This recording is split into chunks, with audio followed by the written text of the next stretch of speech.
Et bonjour, aujourd'hui je vais parler de Kydel et Elena. Donc, c'est un pairing assez particulier, mais les deux fournissent de la mana.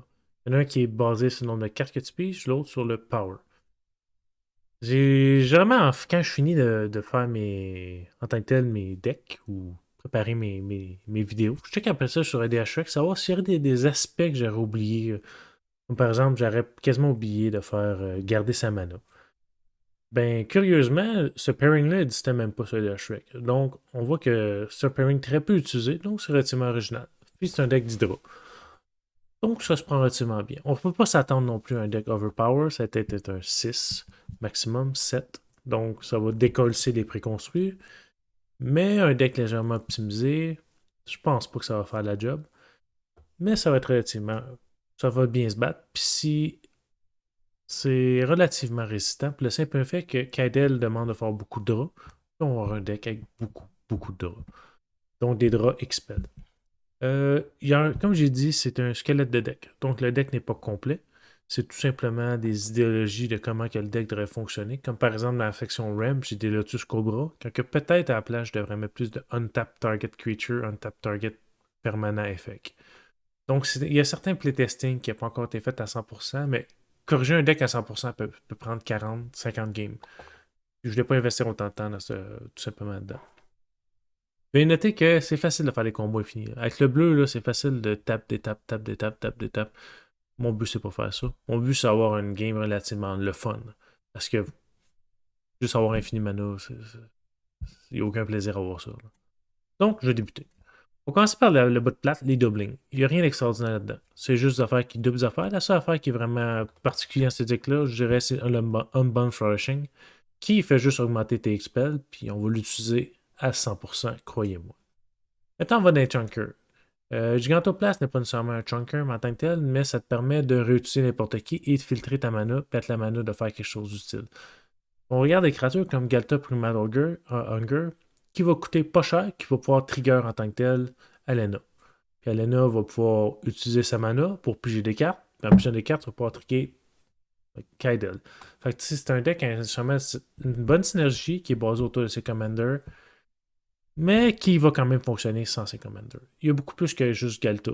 Mais c'est juste pour démontrer les archétypes disponibles, puis comment vous pouvez, en tant que tel, viser votre deck. Maintenant, les draw effects, qui est pas mal le plus important en tant que tel dans le deck. On a beaucoup de façons de piger les cartes. Common with Lava est particulier. Reap from the Past est particulier également. Puis la simple et unique raison que ce n'est pas piger des cartes, mais c'est techniquement les mettre dans ta main, whatever. La raison j'ai mis commune parce que Elena fait du rouge. Il va falloir faire filtrer la mana en tant que tel. Donc c'est pour ça que j'ai mis un tout petit peu d'effet dans le rouge qui va pouvoir de pouvoir garder, ou du moins sa mana, ben, l'investir sa mana correctement que pas juste s'en débarrasser. On a beaucoup plus de draw spell. Ça va être vraiment vous autres qui va décider comment que vous allez investir votre draw spell, puis combien vous allez investir, parce qu'il y en a beaucoup plus que ça. C'est des affaires comme, tu vas dire, vous n'êtes pas confiant de Gadwick de pouvoir avoir le 3 mana bleu, vous pouvez changer ça pour une autre affaire si vous le désirez. Je pense que Mindspring, on a fait la même. En tout cas, bref, c'est pas mal vous autres qui va décider qu'est-ce qui se passe à ce niveau-là, mais c'était vraiment pour démontrer des bonnes cartes par rapport à ça. On regarde des affaires comme Temur Ascendancy, que oui, c'est juste piger une carte, mais en tant que tel, c'est le donner Ace ou à tes créatures qui va être très important. Puis on a d'autres affaires comme Expansion Explosion qui va être, oui, un draw spell, qui va être un win con, puis va être un counter spell en même temps. Donc ça se prend relativement très bien. Great Hand, je vais quasiment rien écouter, fait que ça se prend bien aussi. Final Revelation, excellent draw spell. Bon, ok, c'est une sorcery, comme pas mal des draw spells qu'on a, mais on va pas vraiment utiliser l'instant tant que ça. Là. On s'entend que c'est rare qu'en plein milieu, c'est pas un deck de Yorm qui détape tous les snows permanents quand il attaque. Là. Donc on va avoir un certain facilité à casser des spells en sorcery, on aura moins de restrictions en tant que tel. Maintenant, on va aller dans les filter effects. C'est pas les créatures qui semblent les plus intéressantes du jeu. C'est pas nécessairement comme Denstone Murray, tu as vraiment payé 4 pour ça. Mais ce deck-là génère beaucoup trop de mana. Mais vraiment beaucoup trop de mana. Puis des fois, c'est difficile d'avoir les bonnes couleurs. Surtout qu'on va vouloir plus jouer des basic lands parce que notre ramp va être basé autour des basic lands. Puis nos untap effects vont être basés sur les basic lands. C'est sûr et certain qu'on a plus d'effets que ça. J'en ai mis 4. À date, dans mon playtest, ça marche relativement bien. J'ai pas vraiment de problème en tant que tel. Puis Chromatic Orrery va permettre en plus de piger des cartes. Donc, ça se prend relativement bien également. C'est sûr que ça semble particulier d'investir 2 manas pour 1 mana, mais s'il faut juste que tu mettes 1 ou 2 manas de plus pour pouvoir caster un spell, parce que sinon tu aurais perdu ta mana, malheureusement, c'est un investissement qu'il faut faire. Puis dans le pire, Gemstone Array permet de garder sa mana en fin de compte que tu mets dedans, que tu n'as pas utilisé ce tour-ci en tant que tel. Il y a beaucoup plus de graveyard, de Artifact Ancient Aid dans le deck, mais celui-là, c'était vraiment spécifiquement par rapport à ça. Vous pouvez en mettre beaucoup plus. Il y a des cartes avec Strife qui se prend bien ou d'autres affaires de même. En tant que tel, on ne va pas vraiment vouloir détruire tout au complet tous les enchantements parce que nos enchantements doubleurs sont extrêmement importants pour le deck. Fait que si vous en rajoutez beaucoup plus, je dirais plus ça serait important de mettre en tant que tel des spells qui vont targeter un certain nombre d'artefacts ou d'enchantements de votre choix en tant que tel. Maintenant, le plus gros du deck, les Hydras. Vous allez dire, hein, Walking Ballista, c'est pas une Hydra. Les Hydras, pour moi, c'est toutes créatures qui ont X dans le casting cost, qui ont un certain effet, puis qui sont pas mauvais en tant que tel. C'est sûr, certain que vous allez regarder ça, puis il y a beaucoup plus que ça d'Hydra. Mais moi, ce que j'apprécie là-dedans, c'est que la plupart des Hydras qui sont présents présentement vont pouvoir, en tant que tel, s'augmenter, vont pouvoir faire du removal, vont créer du card advantage. On regarde des choses comme Worm Calling qui est relativement très bon parce que tu vas pouvoir tout le temps le réutiliser puis le recaster en tant que tel.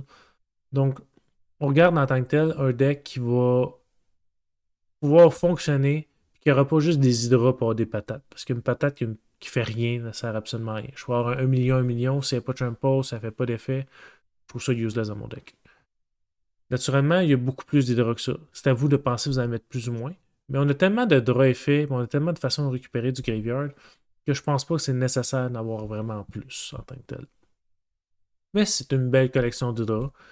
Mais malheureusement, beaucoup d'hydras coûtent cher parce que sont joués en général. Mais c'est pas grave, on va y prendre. Puis c'est vraiment le core du deck. Fait que c'est vraiment vous autres qui va vouloir savoir comment investir vos hydras correctement. Maintenant, des façons de garder de la mana. Oui, vous allez me dire qu'il va y avoir un enchantement, je me souviens jamais du nom, là, qui coûte 4, qui va pouvoir garder la mana. T'as aussi Omnat Lotus of Mana, qui va pouvoir garder de la mana. Mon simple et unique problème, c'est que le deck est déjà un petit peu. Le deck est facilement tuable côté créature. Donc, on n'a pas beaucoup de protection parce qu'on s'en fout de perdre nos créatures. Aux affaires de on va juste les recaster facilement. Puis, je voulais pas non plus des effets qui gardent la mana qui est facilement tuable en créature. Donc, c'est pour ça que Q-Fix puis Horizon Stone, je vais plus les garder en tant que tel. La simple et unique raison que ça va permettre qu'après les phases, on va garder quand même notre mana. Puis, ça va être un mana colorless qu'on va pouvoir changer la couleur si nécessaire avec nos filters. C'est sûr qu'il y en a plus que ça. Mais il y a un enchantement pour 4 qui fait ça, mais c'est pour tous les players. Fait j'apprécie un peu moins. C'est pas nécessairement qu'est-ce que tu veux faire pour tout le monde. Maintenant, les removals. On a beaucoup de removals. C'est pas tous les removals qui existent. On aime les expels, c'est sûr certain. Pour des affaires particulières en tant que telles. Donc, des buybacks, ça se prend bien. Primal Might, excellente carte, devrait même être utilisée en général. Curse of the Swine, ça se prend très bien. Pour des affaires comme Comet Stone, Fireball, puis Jaya Immolating Inferno, qui va permettre de target beaucoup plus de créatures, comme Shadow Cools, qui est 2. Donc, ça permet une certaine targeting. On pourrait mettre plus de removal. Vous pouvez mettre vraiment le removal de votre choix, mais c'est vous démontrer les bons removals que je trouve qui sont nécessaires. Est-ce que j'en mettrais plus? Pas vraiment, parce qu'à maintenant, on a juste trop d'expels. Puis Flowstone Slide semble une inclusion particulière, mais le nombre de fois que vous avez joué un match que vous pouvez juste pas tuer les créatures parce qu'elles sont juste trop fortes, sont indestructibles, sont text-proof, c'est une façon de gérer ça. Puis l'avantage avec les hydras en plus, c'est que tu vas dire ton hydra est une 20-20, mais -19, généralement, tue pas mal de board au complet. Tu vas avoir plus 19 à ton hydra. Donc c'est une double synergie en tant que telle, ça buffe tes créatures, puis ça tue tout ce qui bloque. Donc je trouve ça c'est même meilleur qu'un imbloquable. C'est sûr certain que c'est un investissement relativement élevé en mana, mais ça ne dérange pas trop. Maintenant, Trample. Il y a beaucoup de façons de donner Trample dans un deck. Je vais juste en présenter quelques-unes. Puis Rogue Passage ne donne pas Trample, mais c'est similaire. On va dire qu'il passe au travers. Donc, j'ai voulu mettre des créatures utilitaires comme Gem Razor puis Sotus Demolisher. Pour la simple et unique raison que il n'y a pas beaucoup d'Elra qui sont des humains. Fait que ça devrait target pas mal n'importe quoi. Puis ça va augmenter son power de base, parce qu'un hydra généralement est 0-0 ou whatever, ou 3-3, mais une vidange. Donc, ça va permettre de monter un petit peu le power. Puis en plus, ça va donner trample, puis ça fait un removal. Fait que c'est jamais vraiment mauvais. Est-ce que je veux plus d'effets que d'un trample? Je pense pas, pour la simple et unique raison que beaucoup de nos hydras vont déjà avoir trample par eux-mêmes, et où on va avoir des façons de retirer les bloqueurs en tant que tels. Maintenant, les untap effects.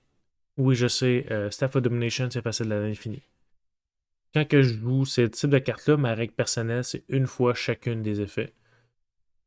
Puis, pas faire exprès d'avoir infini de mana non plus.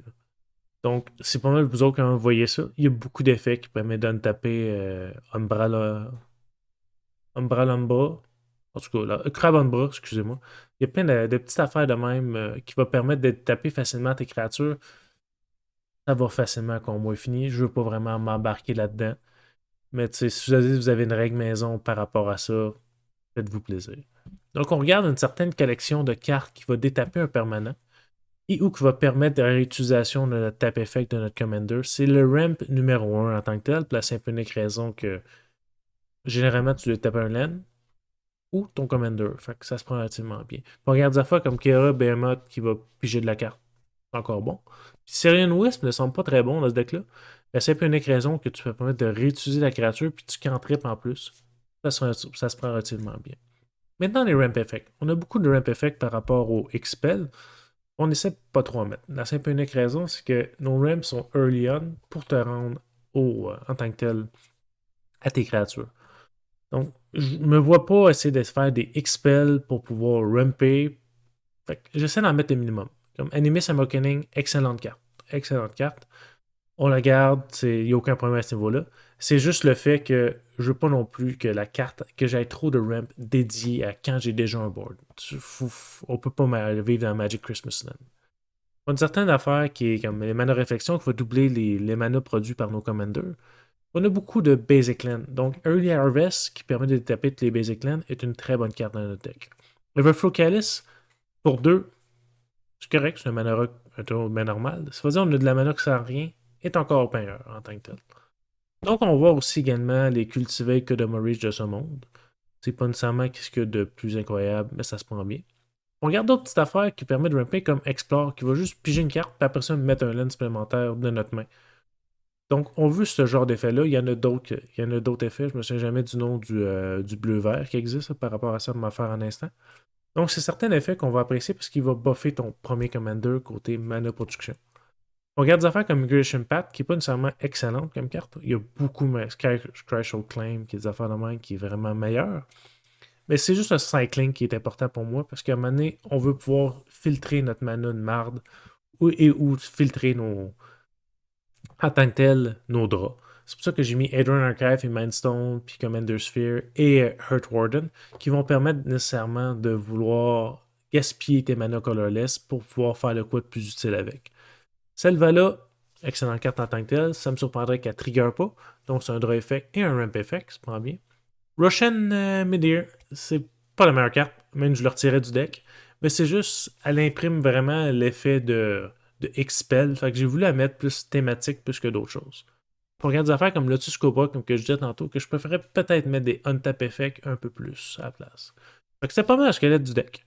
J'espère que la pseudo deck tech vous a été utile. Puis ça va vous donner quelques idées pour builder un commander Hydra intéressant. Fait que sur ce, passez une agréable journée. Au revoir.